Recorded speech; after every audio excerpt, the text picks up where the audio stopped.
कि अरे कान्हा पले के राई फालावा आ चले लचिता के चलावा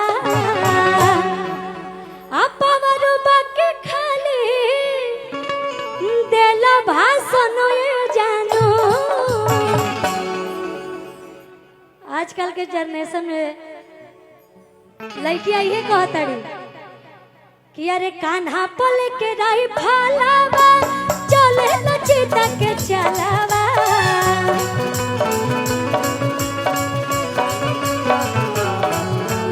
कान्हा पले के राई फालावा चले लचिता के चलावा।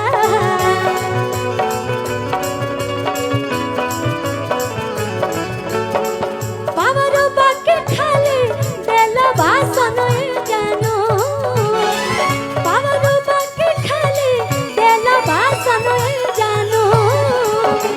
लेकिन अच्छा तू का कहलू हो का चलेलिया जिला में हमर शासन ने जानू। का बात ये हुए बिया कि अरे चलेला जिला में हमारे शासन ये जानू। चलेला जिला में हमारे शासन ये जानू।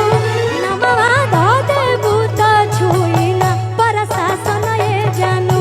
नमवा धो दे बूता छुई ना प्रशासन ये जानू। कान्हा पल के राई फालावा चले लचिता के चलावा।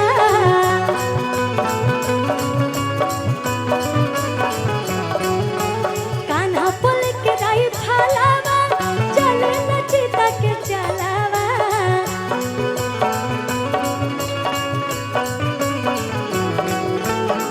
पावरो बाके खाली देला भाषण ये जानू। पावरो बाके खाली देला भाषण ये जानू। चलेला जिला में हमरे शासन ये जानू। चलेला जिला में हमरे शासन ये जानू। नमवा धो दे बूता छुई ना प्रशासन ये जानू। नमवा धो दे बूता छुई ना प्रशासन ये जानू।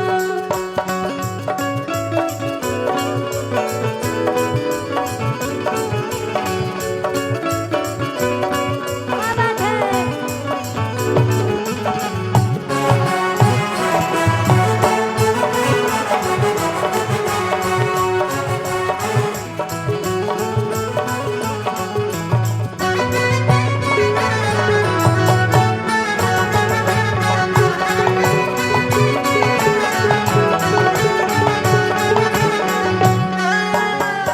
तोहरे त चले जानू जिलावा में चारा चार।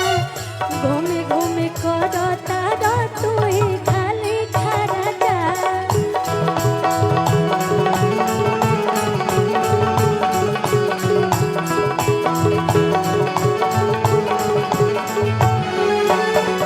तोहरे त चले जानू जिलावा में चारा चार।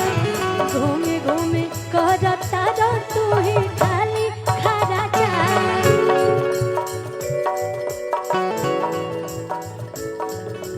कान्हा पल के राई फालावा चले लचिता के चलावा।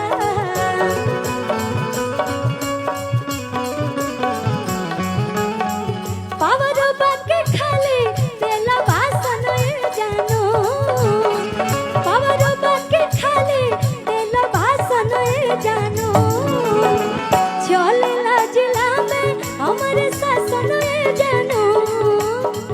चलेला जिला में हमारे